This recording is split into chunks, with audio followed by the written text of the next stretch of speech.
বাদশা বানিয়ে, প্রেসিডেন্ট বানিয়ে, সুলতান নাসিরা আমার নবীকে মদিনা শরীফ থেকে মক্কা শরীফের মধ্যে যিনি পাঠিয়েছেন, বলেন তিনি কে? এই আয়াতের মাধ্যমে আল্লাহ বলেন, হাবিব আমি কি আপনাকে পাঠাই নাই সুলতান বানিয়ে, প্রেসিডেন্ট বানিয়ে, একবার রাষ্ট্রপতি বানিয়ে, প্রাইম মিনিস্টার বানিয়ে? আমি কি আপনাকে মদিনা শরীফ থেকে মক্কা শরীফ আবার পাঠাই নাই? এজন্য রব্বুল আলামিন বলেন, আমার ইব্রাহিম যখন, আমার ইসমাইল যখন খানায়ে কাবা যখন নির্মাণ করলেন, আল্লাহ এলহান করলেন, ইব্রাহিম খানায়ে কাবা তুমি নির্মাণ করেছো, ভালো কথা, এখন খানায়ে কাবার মধ্যে তুমি ঝাড়ু দাও। সুবহানাল্লাহ, ঝাড়ু দাও। ঝাড়ু দেওয়া আরম্ভ করলেন, ঝাড়ু দিয়ে ফেললেন বাপ বেটা দুজন। ইব্রাহিম আলাইহিস সালাম নবী, ইসমাইল আলাইহিস সালাম নবী, দুজনে ঝাড়ু দিতে লাগলেন। আবার রব্বুল আলামিন এলহান করলেন, ইব্রাহিম ঝাড়ু দিলে হবে না, তুমি এলহান করো, খানায়ে কাবা থেকে এলহান করো, আযান দাও, আযিনু, আযান দাও, আযান আরম্ভ করো। ইব্রাহিম আলাইহিস সালাম বললেন, রব্বুল আলামিন ও বাড়িটারা, এখানে তো কোনো মানুষ নাই, কাকে আযানটা শোনাবো, কার জন্য এলহান করব? এখানে তো কোনো আশেপাশে কোনো মানুষ নাই। আল্লাহ বলেন, ইব্রাহিম তুমি আযান দাও, পৃথিবীর রন্ধ্রে রন্ধ্রে পৌঁছে দেওয়ার দায়িত্ব একজন নেবেন, বলেন তিনি কে? তুমি আযান দাও, তোমার কাজ হচ্ছে আযান দেওয়া, তুমি আযান দাও।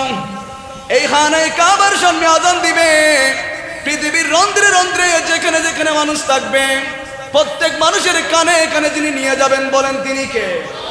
তাফসীরের মধ্যে এসেছেন, ইব্রাহিম আলাইহিস সালাম আযান দিয়েছেন, ওই আযানের শব্দ শুধু পৃথিবীর মধ্যে ছিল তাই নয়, আমরা তখনও দুনিয়ার মধ্যে ছিলাম না, কিন্তু আলমে আরওয়ার মধ্যে, আলমে আরওয়ার মধ্যে আমাদের কানের মধ্যেও ওই আযান যিনি পৌঁছে দিয়েছেন, বলেন তিনি কে? আমাদের কানের মধ্যেও ওই দিন যে মানুষের কানের মধ্যে ইব্রাহিম আলাইহিস সালামের এই আযানের শব্দ কানের মধ্যে গিয়েছেন, রব্বুল আলামিন ওই ব্যক্তিদেরকে যে কোন কৌশল খানায়ে কাবার মেহমান যিনি করবেন, চিৎকার দিয়ে বলেন তিনি কে? এজন্য রব্বুল আলামিন বলেন, ইন্না আউয়াল বাইতিন উদিয়া লিন-নাসি লাল্লাযী বিবাক্কাতা মুবারাকাও ওয়া হুদান লিল আলামিন। আল্লাহ রাব্বুল আলামিন বলেন, ইন্না নিশ্চয় নিশ্চয়, আউয়ালা বাইতিন উদিয়া লিন-নাস, নিশ্চয় মানুষের জন্য এমন একটা ঘর আল্লাহ নির্মাণ করেছেন, উদিয়া লিন-নাস বিবাক্কাতা মুবারাকান, এই ঘরের নাম ছিল আগে বাক্কা। কি ছিল? এই কাবা শরীফের আগের নাম কি ছিল? বাক্কা। এই কাবা কাবা ছিল না, এই কাবার নাম ছিল বাক্কা। এটা হয়েছেন মক্কা, আমার নবীর সদকা। কাবা শরীফের নাম আগে কাবা শরীফ ছিল না, এটার নাম ছিল বাক্কা। এটা আমার নবীর সদকা, আল্লাহ বানিয়ে দিয়েছেন মক্কা। সুবহানাল্লাহ। মদিনা শরীফের নাম আগে মদিনা শরীফ ছিল না, এটার নাম ছিল ইয়াসরিব, অস্বাস্থ্যকর জায়গা, একেবারে অস্বাস্থ্যকর জায়গা। এই ইয়াসরিব নামক ওই জায়গাটার নাম তিনি মদিনা বানিয়েছেন, বলেন আমার রহমাতুল লিল আলামিন। আল্লাহ রাব্বুল আলামিন বলেন, ওয়া হুদাল লিল আলামিন। আল্লাহ রাব্বুল আলামিন বলেন, ও হে বিশ্বাসীরা, ও হে হেদায়েত প্রাপ্তরা, এই কাবা শরীফ তোমাদের জন্য হেদায়েতের নিদর্শন, তোমাদের জন্য হেদায়েতের নিদর্শন, যারা বিশ্বাসী তাদের জন্য। কাবা শরীফ পর্যায়ক্রমে যখন এরকম করতে লাগলো, হাজরে আসওয়াদ যে পাথরটা, আমার রহমতুল লিল আলামিন পর্যায়ে যখন আসলেন, এই পাথরটা কাবা শরীফের দেওয়ালের মধ্যে কারা স্থাপন করবে? গুত্রে গুত্রে মারামারি। এরা বলতেছেন আমার পাওয়ার বেশি, আমরা লাগাবো, আমাদের গোত্রের মানুষরা লাগাবো। আরব গোত্রের মানুষ আসলেন, ওনারা বললেন না, আমাদের বৈশিষ্ট্য এই দিক থেকে বেশি, এই কাবা শরীফের পাথরটা আমরা লাগাবো। আর একটা গোত্র এসে বললেন, না না, তোমাদের চাইতে তরবারি আমাদের বেশি, এই কাবা শরীফের পাথরটা, হাজরে আসওয়াদ পাথরটা আমরা লাগাবো। আরেক গোত্র এসে বললেন আমরা লাগাবো। 4 গোত্রে মারামারি করতে লাগলেন, বললেন তোমাদের চাইতে আমাদের পাওয়ার বেশি, আমরা লাগাবো। আরেক গোত্রে বললেন আমরা লাগাবো, আরেক গোত্রে, এভাবে 4 জন। এই পর্যায়ে যখন গেলেন, আমার নবীর দরবারে যখন এই ঘটনা যখন পৌঁছলেন, রহমতুল লিল আলামিন বললেন, তোমরা মারামারি করিও না, একটা গামছা নাও, একটা তৈলা নাও, একটা আজিনিওয়াল নাও, এই পাথরটা যে হাজরা আসওয়াদ পাথর, চুমা দেওয়ার সাথে সাথে গুনাহগুলো সম্পুকের মতো টেনে নিয়ে ফেলবে। সুবহানাল্লাহ। তোমরা মারামারি করিও না, হিংসা বিদ্বেষ করিও না, এই দলের সাথে মারামারি করিও না, এক দলের তরবারি বেশি আর এক দলের অস্ত্র বেশি, এই নিয়ে বাড়াবাড়ি করিও না। তোমরা একটা গামছা বিছাও, এখানে আমার রহমতুল আলামিন নিজেই হাজরা আসওয়াদ পাথরটা গামছার মাঝখানে রাখলেন। অমুক গোত্রকে বললেন তুমি এক পাশে ধরো, আরেক গোত্রের মানুষকে বললেন তুমি আরেক পাশে ধরো, আরেক গোত্রের মানুষ আরেক গোত্রে ধরলেন, চার গোত্রের মানুষ চারিদিকে ধরলেন, ওই কাপড় দিলেন চারিদিকে ধরলেন। আমার রহমতুল আলামিন ওই কাপড়টা কাবা শরীফের সামনে যখন নিয়ে গেলেন, আমার নবীজি ওই গোত্রের মানুষ ধরা ওই কাপড় থেকে আমার নবীজি হাজরা আসওয়াদটা কাবা শরীফের দেওয়ালের মধ্যে নির্মাণ করে দিয়েছে। সুবহানাল্লাহ। আমার নবী স্থাপন করে দিয়েছে এই কাবা শরীফের হাজরা আসওয়াদ পাথরটা। কিয়ামতের ময়দানে ওই পাথরের জবান আল্লাহ খুলে দিবেন, ওই পাথরকে আল্লাহ চোখ দিবে, জবানও খুলে দিবেন, আর বলবেন তোমাকে যারা যারা চুমা দিয়েছে, যারা যারা তোমাকে চুমা দিয়েছেন, তুমি যাদেরকে দেখেছো তাদেরকে তুমি সুপারিশ করে জান্নাতের মধ্যে নিয়ে যাও। সুবহানাল্লাহ। তুমি জান্নাতের মধ্যে নিয়ে যাও। এজন্য হাজরা আসওয়াদের সামনে আমার নবীজি ওনাকে চুমা দিয়েছেন। আমার রহমতুল আলামিন চুমা দেওয়া, এটা হযরত ওমর রাদিয়াল্লাহু তাআলা যখন দেখেছেন বললেন এই পাথরের দাম এত বেশি যেটা জান্নাত থেকে এসেছে। নবীজি চুমা দিয়েছেন, হজ ফরজ হয়েছেন নবম হিজরিতে হজ ফরজ হয়েছেন, আমার নবীজি চুমা দিয়েছেন। ওমর রাদিয়াল্লাহু তাআলা ওই জিনিসটা লক্ষ্য করে দেখলেন যে আমার রহমতুল আলামিন হাজরা আসওয়াদ এই পাথরকে চুমা দিয়েছে। আমার নবীজি যখন চলে আসলেন, ওমর রাদিয়াল্লাহু তাআলা সামনে গেলেন, পাথর তোমার মধ্যে এমন কোনো বৈশিষ্ট্য নাই, তুমি চাইলে মানুষের ভালোও করতে পারো না, মানুষের খারাপও করতে পারো না, কিন্তু তোমাকে আমি চুমা দেওয়ার কারণ হচ্ছে আমি দেখেছি রহমতুল আলামিন তুমি পাথরের মধ্যে চুমা দিয়েছেন। সুবহানাল্লাহ।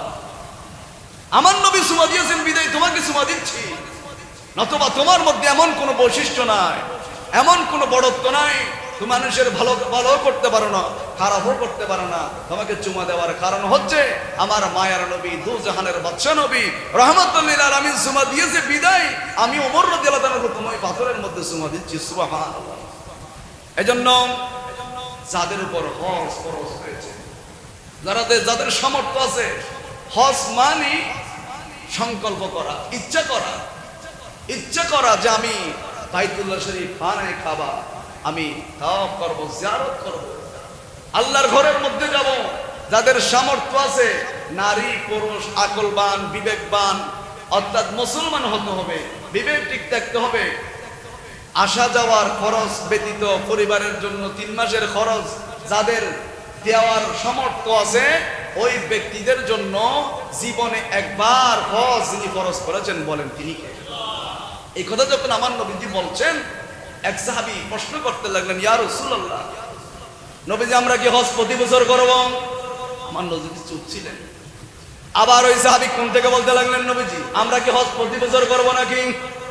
আমার নবীজি কোনো কিছু বলে না। আবার বলতে লাগলেন, নবীজি হজ কি প্রতি বছর করব নাকি জীবনে একবার করতে হবে? সুবহানাল্লাহ। আমার নবীজি 3 বারের পরে কথা বলতে লাগলেন, ও সাহাবী তুমি যে কথা বলছো, ওই সময় জিবরাইল আমিন আমার পাশে ছিলেন। আমি নবী যদি হ্যাঁ বলতাম, এই খার উপর আয়াত নাযিল করে প্রত্যেক বছর হজ যিনি আদায় করার জন্য ফরজ করতেন তিনি কে? আমি যদি হ্যাঁ বলতাম তাহলে জিবরাইল ইসলাম এটা হ্যাঁ এই নামটা আল্লাহর কাছে নিত, আর আল্লাহ হজ প্রতি বছর ফরজ করে দিত। এই জন্য আমি হ্যাঁ বলি নাই। তাহলে এখান থেকে বোঝা যায় আমার নবী হ্যাঁ বললে এটা আল্লাহ হ্যাঁ বলে। সুবহানাল্লাহ বলে। আমার নবী যদি না বলে আল্লাহ না বলে, আমার নবী যদি ইচ্ছা করে কাবা শরীফ পরিবর্তন হয়ে যায়। সুবহানাল্লাহ। আমার নবীজি বাইতুল মুকাদ্দাসের দিকে ফিরে নামাজ পড়ছিলেন, হঠাৎ করে আমার নবীজির মনে হলো নামাজের মধ্যে আমাদের যদি নামাজে কোনো কিছু ধ্যান ধারণা ছুটে যায়, আমরা চেষ্টা করি, আল্লাহ বলছেন চেষ্টা করো যাতে ধ্যান ধারণা আবার ফিরে আসে। কিন্তু রাহমাতুল লিল আলামিন নামাজ অবস্থায় আল্লাহর কাছে ফরিয়াদ করলেন, ও মালিক, ইব্রাহিম আলাইহিস সালাম যেই কাবাটা নির্মাণ করেছেন, ইসমাঈল আলাইহিস সালাম যেই কাবাটা নির্মাণ করেছেন, ও মালিক, আমার মন চায় ওই খানায়ে কাবার দিকে ফিরে নামাজ পড়ার জন্য। সুবহানাল্লাহ। আল্লাহ, আমার মন চায় খানায়ে কাবার দিকে নামাজ পড়ার জন্য। আল্লাহ রাব্বুল আলামিন এলহান করলেন কোরআনের আয়াতের মাধ্যমে। আল্লাহ বলছেন, ও হাবিবুল্লাহ রাহমাতুল লিল আলামিন, এক সেকেন্ড দেরি করিয়েন না, আপনার মন যেদিকে ফিরে গিয়েছেন ওই দিকে নামাজ অবস্থায় ফিরে যান। এক সেকেন্ড দেরি করিয়েন না, নামাজ অবস্থায় ফিরে যান। আমরা নামাজ অবস্থায় কথা বললে নামাজ ভেঙে যায়, কিন্তু রাহমাতুল লিল আলামিন ইনি এমন মায়ার নবী, যেই নবী নামাজ অবস্থায় সালাম দিলে নামাজ ছেড়ে দিয়ে সালামের উত্তর দিতে হয়। তোমায় পাওয়ার আশায় মন চটে যায় মদিনায়। সুবহানাল্লাহ বলে। তোমায় পাওয়ার আশায় মন চটে যায় মদিনায়, এই আশিকে দিদার দাও না, আর দূরে তাকিও না। হে রাসূল, তোমায় ভালোবাসি অন্তরে শুধু, মুখে নয়, জান্নাতের আশায় নয়। হে রাসূল, জাহান্নাম কেউ ডরে, তোমারে নাম শুনিলাম, এই দু চোখে দেখিলাম নাম, তোমার নাম শুনিলাম, এই দু চোখে দেখিলাম নাম। এই সুর যদি শুনে থাকো, একবারে দেখা দাও না। হে রাসূল, তোমায় ভালোবাসি অন্তরে শুধু, মুখে নয়, জান্নাতের আশায় নয়। হে রাসূল, জাহান্নাম কেউ ডরে না। সুবহানাল্লাহ। আমার নবী যদি হ্যাঁ বলে, এটা হ্যাঁ বলেন কে? ওই সাহাবীকে বললেন, আমি হ্যাঁ বলি নাই, কারণ হলো জিবরাইল আমিন উপস্থিত ছিলেন। আমি নবী যদি হ্যাঁ বলতাম, তাহলে প্রত্যেক বছর যাদেরকে আল্লাহ সামর্থ্য দিয়েছেন প্রত্যেক মানুষের উপর যেই রব হজ ফরজ করে দিতে, চিৎকার দিয়ে বলেন তিনি কে? আমার নবী বললেন, আমার উম্মতের নরনারীরা প্রতি বছর হজ করতে আসতে পারবে না, বিদায় কষ্ট হবে। আমি নবী তাদের কষ্ট চাই না, আমি নবী চাই তারা যাতে কষ্ট না করে, অন্ততপক্ষে জীবনে যাদের একবার সামর্থ্য হয়েছেন ওই ব্যক্তিদের জন্য একবার হজ করা যিনি ফরজ করে দিয়েছেন, বলেন তিনি কে? এজন্য রব্বুল আলামিন বলেন, ওয়ালিল্লাহি আলান নাসি হিজ্জুল বাইতি মান ইসতাতা ইলাইহি সাবিলা।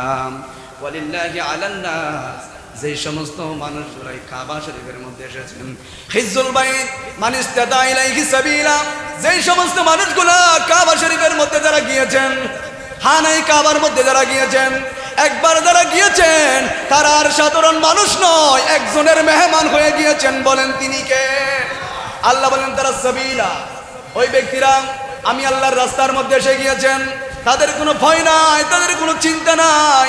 এরপর রব্বুল আলামিন বলেন, ওয়ামান কাফারা ফা ইন্নাল্লাহা গানিয়ুন আনিল আলামিন, যে সমস্ত মানুষগুলো হজ ফরজ হওয়ার সাথে সাথে হজ করে নাই, টাকা দিয়েছেন, পয়সাও আছে, বিল্ডিংও আছে, সামর্থ্য আছে, বলও আছে, শক্তিও আছে, যে সমস্ত মানুষগুলো হজ করে নাই, ফরজ হওয়ার পরেও টাকাগুলো ব্যাংকের মধ্যে জমিয়ে রেখেছেন, মৃত্যুর ভয় তাদের অন্তরের মধ্যে নাই। আল্লাহ বলেন ওয়ামান কাফারা, যেই সমস্ত ব্যক্তিরা কুফরি করেছেন। কেন কুফরির কথা এখানে কেন বললেন? আমার নবী বলেন যার উপর হজ ফরজ হয়েছেন, যেই ব্যক্তির সামর্থ্য আছে, বল আছে, শক্তি আছে, খানায়ে কাবা যাওয়ার জন্য সব আছে, যেই ব্যক্তিরা হজ করে নাই, মৃত্যুর সময় সে কি মুসলমান হিসেবে মরেছেন নাকি কাফের হিসেবে মরেছেন, আমি রহমতুল লিল আলামিন তার জিম্মাদার নিব না। নাউজুবিল্লাহ। কত বড় কথা। আমার নবী বললেন যার বল আছে, শুধু টাকা থাকলে হবে না, বলও থাকতে হবে, শক্তিও থাকতে হবে। আপনি বল না থাকলে মিনা মুজদালা ভাই কেমনে দূরদূরি করবেন, সাই কেমনে করবেন, খানায়ে কাবার চারিদিকে চক্কর কেমনে দিবেন? শক্তি না থাকলে কঙ্কর কিভাবে নিক্ষেপ করবেন? এজন্য টাকা থাকলে হবে না, শক্তি থাকতে হবে। হুজুর আমার তো শক্তি নাই, টাকা আছে, সার নাই, করতেই হবে। তোমার শক্তি নাই, তোমার ছেলের দিয়ে করো। তোমার ছেলে করতে পারে না, এমন একজন হক্কানি মানুষ দিয়ে বদলা হজ করো। কারণ হজ এটা আল্লাহর হক, এটা আল্লাহর হক। কোন মানুষ যদি এই হকটা না দিয়ে যদি মারা যায়, আমার নবী বলেন সেই কি মুসলমান হিসাবে মৃত্যুবরণ করেছে নাকি ইহুদি নাসারা হিসাবে মৃত্যুবরণ করেছে? যেহেতু আমার নবী বলছেন সেই মুসলমান হিসেবে মরে নাই, হজ করে নাই। আল্লাহ কোরআনের মধ্যে বলেন ওয়ামান কাফারা ফা ইন্নাল্লাহা গানিউন আনিল আলামিন। ও দুনিয়ার পরলোকরা, ও দুনিয়ার বিল্ডিং ওয়ালারা, তোমরা মনে করো আল্লাহ হজ করলে মনে হয় আল্লাহ দামি হয়ে যাবে। নাউজুবিল্লাহ। ও বিল্ডিং ওয়ালারা, তোমরা মনে করো হজ এটা আল্লাহর প্রয়োজন, তোমরা মনে করো আল্লাহর হজ এটা তোমার হজটা আল্লাহর বেশি প্রয়োজন। না না, এটা তোমাদের প্রয়োজন। আল্লাহ বলেন ফাইন্নাল্লাহা গানিউন আনিল আলামিন। তোমরা কি বুঝো আমি হলাম গনি, গনি মানে সবচেয়ে বড় ধনী। সুবহানাল্লাহ, আমি সবচেয়ে বড় ধনী। ইয়া আইয়ুহান নাসু আনতুমুল ফুকারাউ ইলাল্লাহ। আল্লাহ বলেন ইয়া আইয়ুহান নাস, ও মানব জাতিরা, আমি হলাম গনি, পৃথিবীর সবচেয়ে বড় ধনী। সুবহানাল্লাহ। আবার এখানেও দুই ধরনের মানুষ, এখানে যারা হজ কাফেলার মধ্যে আছে, মানুষকে নিয়ে যায়, যাওয়ার সময় বলে খবরদার হজ করবা, এভাবে এভাবে এভাবে করবা, খবরদার সময় নষ্ট করিও না, মদিনা শরীফ যেও না। মদিনা শরীফ যাওয়ার প্রয়োজন নাই। আল্লাহর ওলিরা, বিভিন্ন আলেমরা, বিভিন্ন ইমামরা বললেন হজ করা হয় মক্কা শরীফের মধ্যে, হজ কবুল করা হয় মদিনা শরীফের মধ্যে। এজন্য আলা হযরত বলেন আরশে হকে হে মসনদে রিফাতে রাসূলুল্লাহ কি देखनी है हशर में इज्जते रसूलुल्लाह। তোমরা দেখবে হাশরের ময়দানে আমার নবীর ইজ্জত কত বেশি। সুবহানাল্লাহ। देखनी है हशर में इज्जते रसूलुल्लाह। रावर बिल अर्श जिसको जो मिला उनसे मिला, बढ़ती है कौनैन में नेमते रसूलुल्लाह की। अर्श हक है मसनदे रिफाते रसूलुल्लाह। वो जहन्नम में गया जो उसने मुस्तगनी हुआ, खे खलीलुल्लाह की हाज़ते रसूलुल्लाह की। अर्श हक है मसनदे रिफाते रसूलुल्लाह। तुझसे और जन्नत से क्या मत लबे नज़ादी दूर खो, हम रसूलुल्लाह की जन्नत रसूलुल्लाह की अर्श हक है मसनदे रिफ़अत रसूलुल्लाह की देखनी है हशर में इज्जत रसूलुल्लाह की।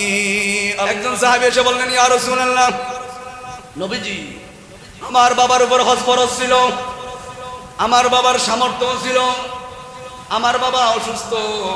ও নবীজি, আপনি যে বললেন হজ করার জন্য, হজ ফরজ অবশ্যই করতে হবে, নামাজ রোজা হজ আছে না নাই?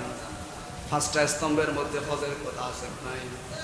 ঈমান না, যেমন ঈমান না আনলে যেমন মুসলমান হওয়া যায় না, নামাজ পড়তে হবে। শুধু মুসলমান নামধারী মুসলমান হলে টুপি দিলে হবে না, শুধু নামাজ পড়তে হবে। হজ করার প্রয়োজন আছে না নাই? যাকাত যদি ফরজ হয়, যাকাত দেওয়ার প্রয়োজন আছে না নাই? হজও ফরজ।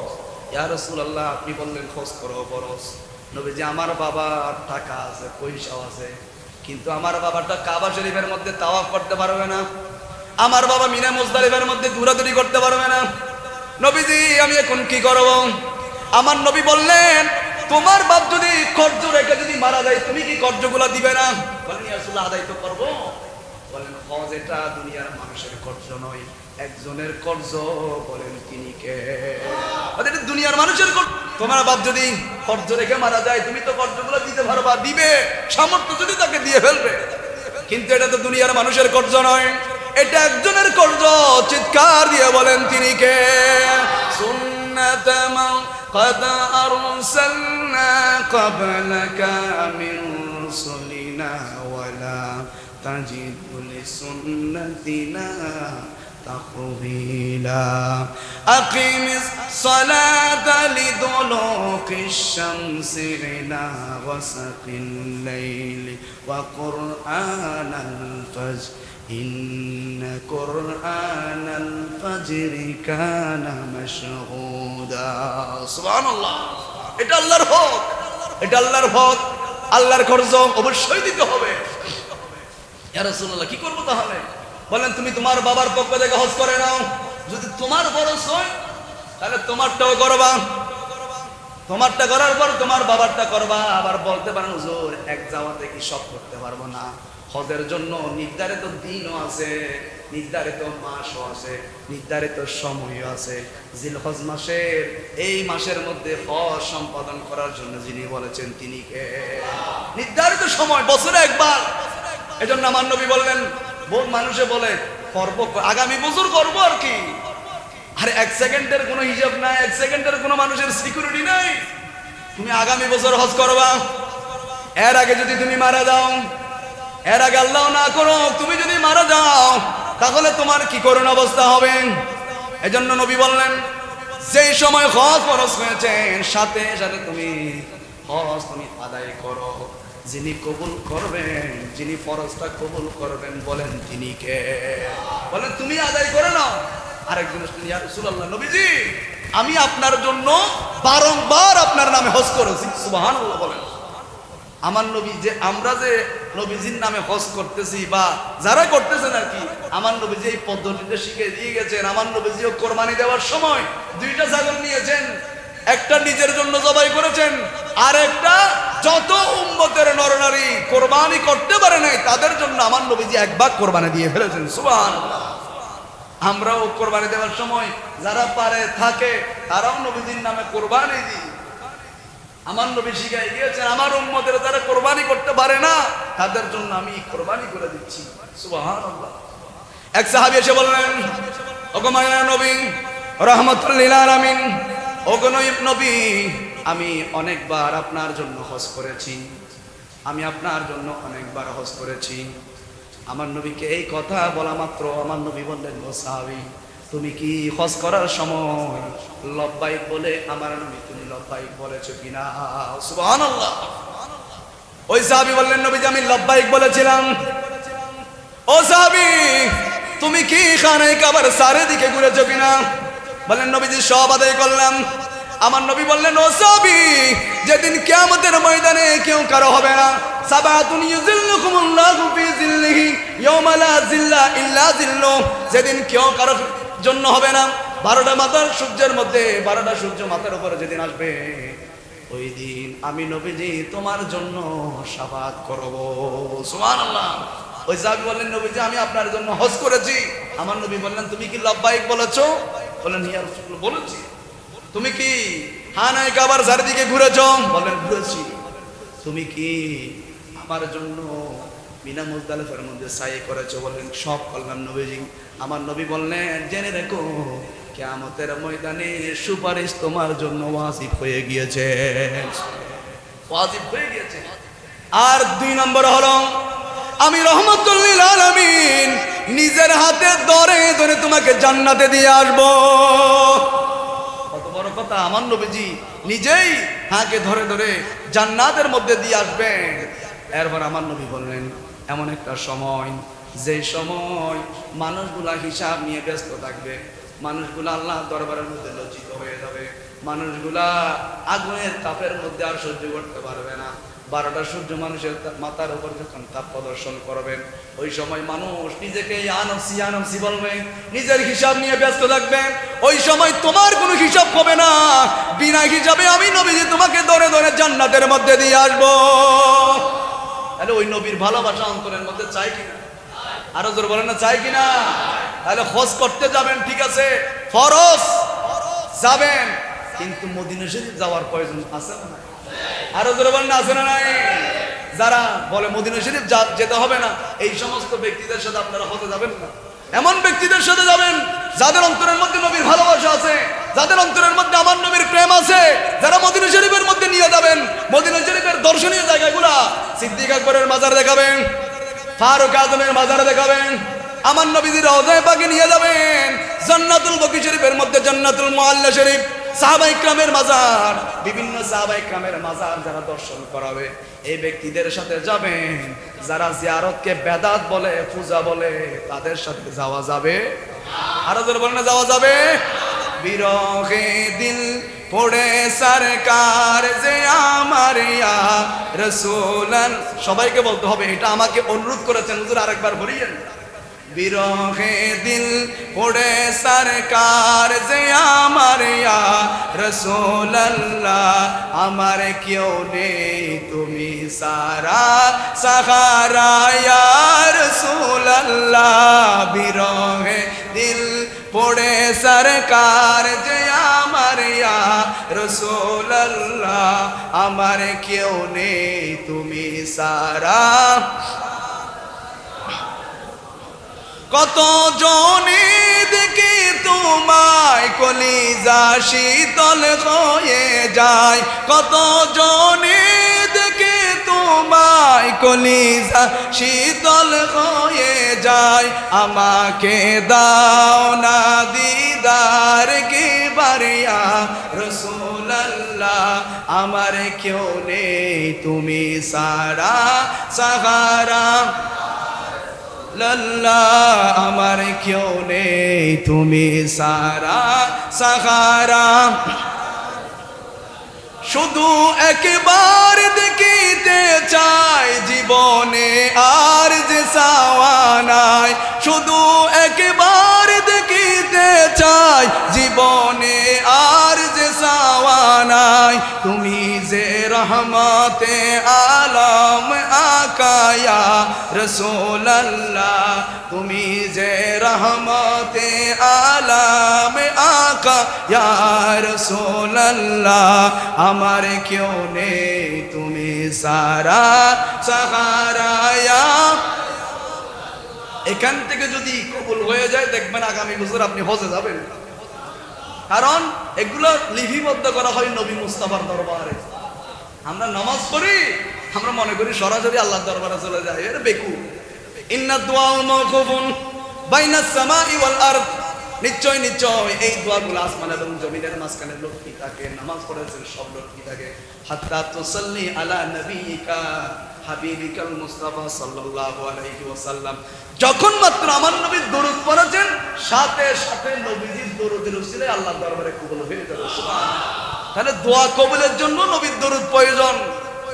আর যারা পুরো সপ্তাহে ইবাদত করেছেন, তাহাজ্জুদ পড়েছেন, ফজরের নামাজ পড়েছেন, ওই ব্যক্তিদের ইবাদত গুলা, দরুদ শরীফ গুলা বৃহস্পতিবার রাতের বেলায় নবীজির দরবারের মধ্যে পেশ করা হয়। সুবহানাল্লাহ।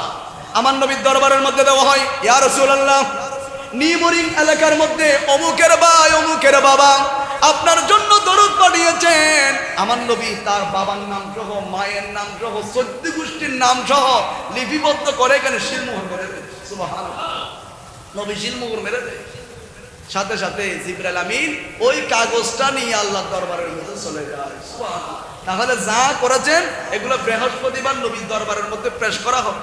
ইয়া রাসূলুল্লাহ, অমুক এলাকার অমুক মানুষ, অমুক ভাই আপনার জন্য দরুদ পাঠিয়েছেন, আপনার জন্য সালাতুস সালাম পাঠিয়েছেন, আপনার উপর দরুদ শরীফ পড়েছেন। নবীজি তো নাম আনলাম, আমার নবী বললেন তার বাবার নামটা একটু লিখে দাও, তার মায়ের নামটা একটু লিখে দাও। লিখার পর নবী মুস্তাফা ওখানে শিলমোহর মারে, জিবরাইল নাও এটা আল্লাহর দরবারে নিয়ে যাও। সুবহানাল্লাহ।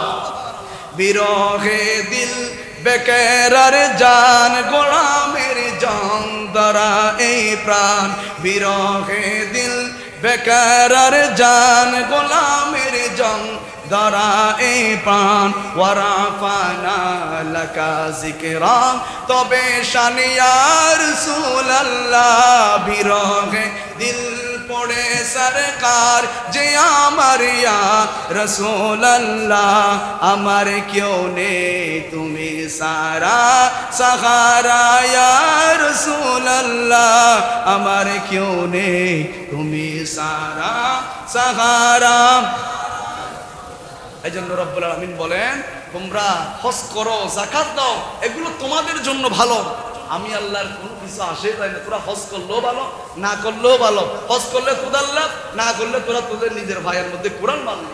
আল্লাহ বলে আমার এগুলার কোনো কিছু আসে যায় না। আল্লাহ আপনি কি করেন, আপনার কাজ কি? তাহলে এত পৃথিবী, এত সুন্দর পৃথিবী সালাম কিভাবে দায়িত্ব দিয়ে ফেলছি, এক একজনকে এক এক দায়িত্ব দিয়ে ফেললাম।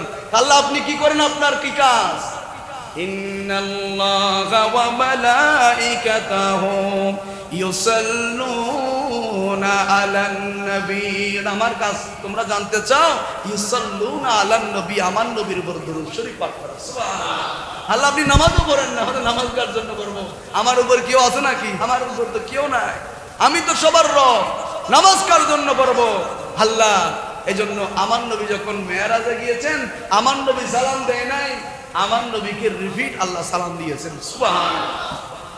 এই জন্য রব্বুল আলামিন বলেন, ওয়া মিনাল লাইলি ফাতাহাজ্জাদ বিহি নাফিলাতান লাকা আসা আইয়াবআসাকা রাব্বুকা মাকামান মাহমুদা। ইয়া রাসূলুল্লাহ, ওয়া মিনাল লাইলি ফাতাহাজ্জাদ বিহি নাফিলাতান লাকা আসা আইয়াবআসাকা রাব্বুকা মাকামান মাহমুদা। নবীজি আপনি নির্দেশ দিয়েছেন রাতের বেলায় বেশি বেশি নামাজ আদায় করেন, বেশি বেশি নামাজ আদায় করেন। এর আগের আয়াতের মধ্যে আল্লাহ বলেন, আকিমিস সালাতা লিদুলুকিশ শামসি ইলা গাসাকিল লাইলি ওয়া কুরআনাল ফাজর ইন্না কুরআনাল ফাজরি কানা মাশহুদা।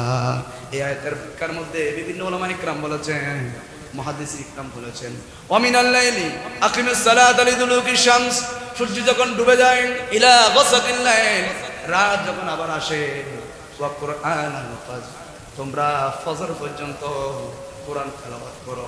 অর্থাৎ রাতের বেলায় তাহাজ্জুদের নামাজ পড়ো। ফজরের নামাজের মাধ্যমে তোমরা বিভিন্ন জায়গার মধ্যে ছড়িয়ে দাও।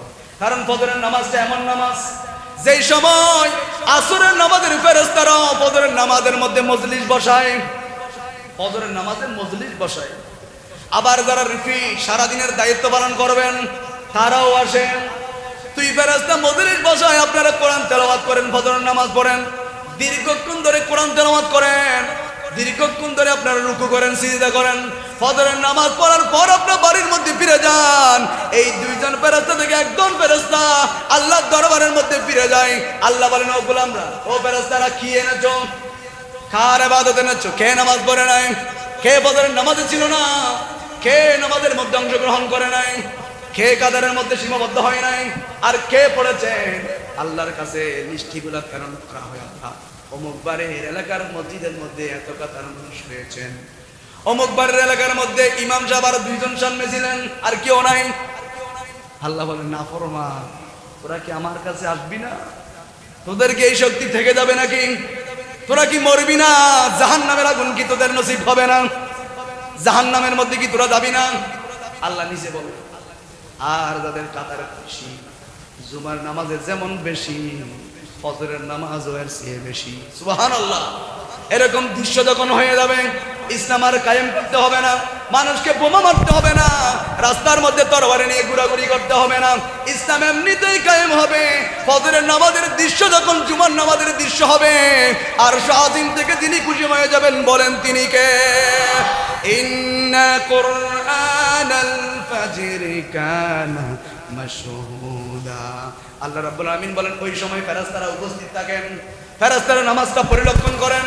ফেরেশতা তোমাদের ব্যাপারে পিছনে মিটিং বসায়, কে কে পড়ছে নামটা লিখে নেয়। এজন্য ইয়া রাসূলুল্লাহ তাদেরকে নির্দেশ দেন, ওয়া মিনাল লাইলি ফাতাগাজ্জাদ বিহি নাফিলাতান লাকা আসা আইয়াবাসাকা বুকা মাকামান মাহমুদা। ইয়া রাসূলুল্লাহ, রাত দিয়েছেন ঘুমানোর জন্য নয়, রাত দিয়েছেন ইবাদতের। রাত কিন্তু ঘুমানোর জন্য দেয় নাই। ঘুমাবেন, এশারের নামাজ পড়ে ঘুমাবেন, অন্তরের মধ্যে ব্রেনের মধ্যে সেট করে নেবেন 3টার সময় তাহাজ্জুদ পড়াবো। ঠিক আছে, আপনি যদি নিয়ত করেন, আপনার কলব কিন্তু আপনাকে ঠকাবে না, আপনার বিবেক কিন্তু আপনাকে ঠকাবে না, কিন্তু নিয়তটা হবে একেবারে স্বচ্ছ, কাচের মতো, একেবারে পরিষ্কার। এমনি নিয়ত করছেন, ঘুমাই গেছেন, একবার ফজর নামাজ চলে গেলে, এর নিয়ত নয়। নিয়তটা করতে হবে, অবশ্যই আমি তাহাজ্জুদ পড়াবো। এশারের নামাজ থেকে 3টা পর্যন্ত যতক্ষণ ঘুমিয়েছেন, প্রত্যেকটা সেকেন্ডে সেকেন্ডে নামাজ পড়ার সওয়াব যিনি দিবেন, বলেন তিনি কে? তাহাজ্জুদ পড়তে উঠলে 4 রাকাত 8 রাকাত পড়েছেন আর কি, যতটুকু পারেন, এরপর আবার ডান কাত পায়ে ঘুমিয়ে গেলেন। ফজরের নামাজের জন্য ব্রেনের মধ্যে সেট, অবশ্যই ফজর পড়তে হবে। ফজরের নামাজের সময় আবার যখন আপনি উঠে গেলেন, লাফি উঠে গেলেন, আপনার মতো শক্তিমান মানুষ, চেহারাও সুন্দর, সারা রাত ঘুমাই, রাতে পড়লে চেহারার সৌন্দর্য নষ্ট হয়ে যাবে, এরকম বলা যে আছে না? মা বাবা ডাকি দেয় না, ইতে মার্কেট একসাথে যাইতে 3টা বাজে, নটাকিস ঢাকা যাবে না, ঘুমা, ফজরের নামাজ জেলে যাক, সমস্যা নাই। এই সমস্ত কুলাঙ্গার মা বাবাদেরকে আগে আগে জাহান্নামে যিনি দিবেন, বলেন তিনি কে? আমার নবী বললেন, তোমার ঘরের মধ্যে যদি আগুন লেগে যায়, তুমি কি তোমার ছেলেকে ঘুমের মধ্যে আরেকটু ঘুম যাক, অসুবিধা নেই, আগুন করেন, অসুবিধা নেই, এরকম করো নাকি? নাকি আগে ডেকে দাও? ডেকে দিত। মনে করিও না এটা দুনিয়ার আগুন, আল্লাহর আগুন, যেটা লাগার সাথে সাথে কলিজা পুড়ে সারকার হয়ে যায়। যারা এই সমস্ত করো, ঘুমাক ঘুমাক, আমার মেয়েটা 3টা বাজে মিছিল করে আসছিল, বিভিন্ন ভাবে আসছিল, কলেজে মিটিং ছিল, মিছিল ছিল। মেয়েরা কেমনে মিছিল করে? তুমি কেমন অভিভাবক? মেয়েরা কেমনে রাতের 12টা পর্যন্ত মার্কেটের মধ্যে থাকে? মেয়েরা কেমনে বেপরদায় রাস্তায় রাস্তায় ঘোরাফেরা করেন? তুমি না অভিভাবক? কবরে যাও, এগুলার পুঙ্খানো ভাবে হিসাব না দেওয়া পর্যন্ত এক পা সামনেও যাবে না, পিছনেও যাবে না, দাঁড়িয়ে থাকবেন। কেমন দাঁড়ানো? নিচে থাকবে থামার ময়দান, উত্তপ্ত। নবীজি বললেন, এমন উত্তপ্ত, মাথার মগজগুলা বের হয়ে কান দিয়ে, চোখ দিয়ে, নাক দিয়ে বেয়ে বেয়ে ভরবে। তো দাঁড়ানো মানে আপনি মনে করছেন আর সহজের নিচে না, এটা না। থামার ময়দানের মধ্যে দাঁড় করে রাখা হবে, আগেও যাবি না, পিছেও যাবি না, লড়তে পারবি না, হিসাব দে। তোর মেয়ে কেন এখানে গিয়েছিল? আর মেয়ে যখন বিয়ে দিয়ে বলছেন, এখন জামাইয়ের দায়িত্ব। জামাই যদি কি একেবারে সুন্দর পোশাক পরে গেলাম, আর বউ দেখে কোনা বিয়ে করে, মনে করে আর বউ তো সুন্দর, দেখানোর জন্য ধারণা নিয়ে যায়, এটা জামাইয়ের দায়িত্ব, জামাইয়ের দায়িত্ব। যাক, আমার আয়াত ওখানে ছিল না। ইয়া রাসূলুল্লাহ বলে দেন, রাতের বেলায় যাতে তাহাজ্জুদ পড়ে, তাহাজ্জুদ পড়লে কি হয়? আসা আইয়াবাসাকা রাব্বুকা মাকামান মাহমুদা। রাতের বেলায় যারা তাহাজ্জুদের নামাজ পড়ে, ওই ব্যক্তিদের যিনি দাম বাড়িয়ে দেন, বলেন তিনি কে? আল্লাহ তাদের দাম বাড়িয়ে দেয়। এরপর রব্বুল আলামিন বলেন, وقل رب ادخلني مدخل صدق وأخرجني مخرج صدق واجعلني من لدنك سلطانا نصيرا আমার নবী আল্লাহ রাব্বুল আলামিন বলেন ওয়াকুর রব্বি আদখিলনি ইয়া রাসূলুল্লাহ যে সময় আপনার মর্যাদা বেড়ে যাবে ইয়া রাসূলুল্লাহ কাফেররা আপনাকে মদিনা শরীফ থেকে বের করে দিয়েছেন মক্কা শরীফ থেকে বের করে দিয়েছেন আপনাকে এমন ভাবে মদিনা শরীফ থেকে মক্কা শরীফে পাঠাবো বিজয়ের বেশে স্বাধীনতার বেশে একেবারে পুঙ্খানু শক্তি নিয়ে ইয়া রাসূলুল্লাহ যে সমস্ত কাফেরগুলো আপনার উপর নির্যাতন করেছেন আপনাকে বের করে দিয়েছেন ইয়া রাসূলুল্লাহ বদর যুদ্ধের মাধ্যমে ওই কাফেরগুলোকে আমি একবারে লাঞ্ছনার মৃত্যু যিনি দিয়েছেন বলেন তিনি কে এই আয়াতের মাধ্যমে বলেন ওয়াকুর রব্বি আদখিলনি নবীজি আমি কি প্রবেশ করি নাই আমি কি আপনাকে পাঠাই নাই মুদখালা সিদকি সত্যবাদী হিসাবে ওয়া আখরিজনি মুখরাজা সিদকি ওয়াজআলনি মিন লাদুনকা সুলতানান নাসিরা সুলতান বানিয়ে বাদশা বানিয়ে প্রেসিডেন্ট বানিয়ে সুলতানান নাসিরা আমার নবীকে মদিনা শরীফ থেকে মক্কা শরীফের মধ্যে যিনি পাঠিয়েছেন বলেন তিনি কে এই আয়াতের মাধ্যমে আল্লাহ বলেন হাবিব আমি কি আপনাকে পাঠাই নাই সুলতান বানিয়ে প্রেসিডেন্ট বানিয়ে একবার রাষ্ট্রপতি বানিয়ে প্রাইম মিনিস্টার বানিয়ে আমি কি আপনাকে মদিনা শরীফ থেকে মক্কা শরীফ আবার পাঠাই নাই যারা আপনাকে পাগল বলে পাঠিয়ে দিয়েছিল যারা আপনাকে পাথর মেরেছে আমি এটা কিন্তু সীমাবদ্ধ রাখি নাই আমি কিন্তু আবার আপনাকে অনেক দিন পর বিজয়ী বেশে আবার মক্কা শরীফের মধ্যে আপনাকে পাঠিয়েছিলাম ওয়াজাহাকাল বাতিল ইন্নাল বাতিলা কানা যাহুকা